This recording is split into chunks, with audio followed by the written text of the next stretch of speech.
Paolo Scotto, vous êtes cuisinier ici à Lyon, dans un restaurant qui s'appelle La Dernière Séance. C'est ça. Vous êtes en France depuis une trentaine d'années. Si vous aviez à caractériser la cuisine italienne, les traits principaux, qu'est-ce que vous diriez? Ben, je dirais que c'est une cuisine assez familiale et assez ouverte. Okay? Du sud au nord, on a des plats spécifiques pour chaque région. Voilà, et que les personnes peuvent goûter à plusieurs plats de la mer, de la terre, des légumes, à partir des radicchio au nord de Vérone, à partir du risotto di Mantova. À Naples, on fait des polpettes et les aubergines. En Sicile, on a des bons fruits de mer. Et dans les Pouilles, on a des tomates, voilà. Alors pour vous qui êtes de Napoli, dont le papa et puis peut-être le grand-père étaient eux-mêmes déjà dans cette spécialité, comment est-ce que vous avez appris la cuisine? C'est auprès de votre maman qui cuisinait elle-même? La cuisine parce que moi, j'ai travaillé, mon père avait 3 restaurants, donc il n'avait pas la possibilité d'embaucher du personnel et à 14 ans, il m'a levé de l'école et je suis parti à lui donner un coup de main. Et vous avez appris sur le tas? Exactement, j'ai appris à travailler avec les chefs qu'il avait mon père et je suivais leurs instructions, leurs recettes. J'ai appris à faire des glaces, de la pâtisserie avec un pâtissier qu'avait mon père. Et j'ai appris aussi à faire la cuisine avec des cuisiniers qu'avait mon père. Et après, au fur et à mesure, j'ai évolué. Et après, voilà, à ce moment, je sais qu'est-ce que je fais. Voilà. Alors, vous, quels sont les plats que vous préférez cuisiner, présenter? Alors, qu'est-ce que j'aime? Moi, j'aime le risotto, le sobuco, la parmigiana, les polpettes, la sauce tomate. Et toutes les spécialités de mer, comme les gambas, comme les palourdes, comme les poules, et puis une salade de calamari et poules. Voilà.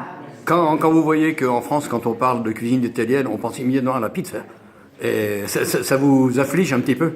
Non, parce qu'en France, les premiers plats mondiaux en France, c'est les lasagnes et les pizzas. Donc, il n'y a pas de dire non, mais ça marche plus la cuisine, non plus la pizza. Ça fait partie toutes dans la même pays. Donc voilà.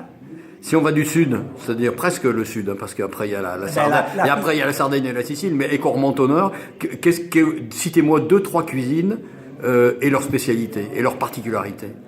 Ah ben, Naples, vous avez la pizza. C'est Naples, la pizza. Donc, voilà. Après, vous avez les Pouilles, c'est les orecchiette avec i broccoli, orecchiette fatte in casa, voilà. Et après, en Sicile, faite avec les fruits de mer. Et alors plus au nord, presque à la frontière autrichienne. Alors, autrichienne, vous avez il risotto et le sobuco, voilà. Ou par exemple, le baccalà à Savoia, à Venise, voilà. Quand on dit la pizza, et puis je termine par cette question-là, c'est vraiment un plat qui est né de la ruralité, c'est-à-dire que c'était le morceau de pâte sur lequel on étalait la tomate qui poussait dans les champs, c'est vrai? C'est ça, oui.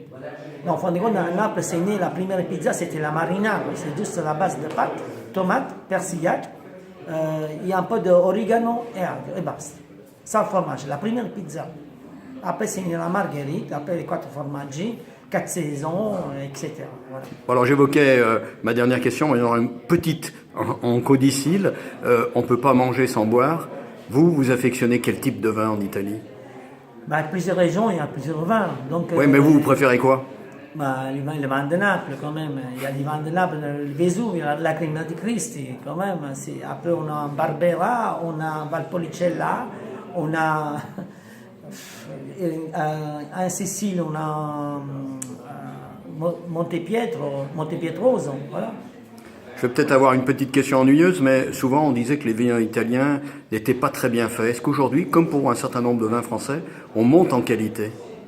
Oui, je pense qu'il y a des maisons qui sont sérieuses et sont petites et sont sérieuses. Oui, c'est ça, on monte en qualité. Globalement, c'est le cas de la viticulture en Italie.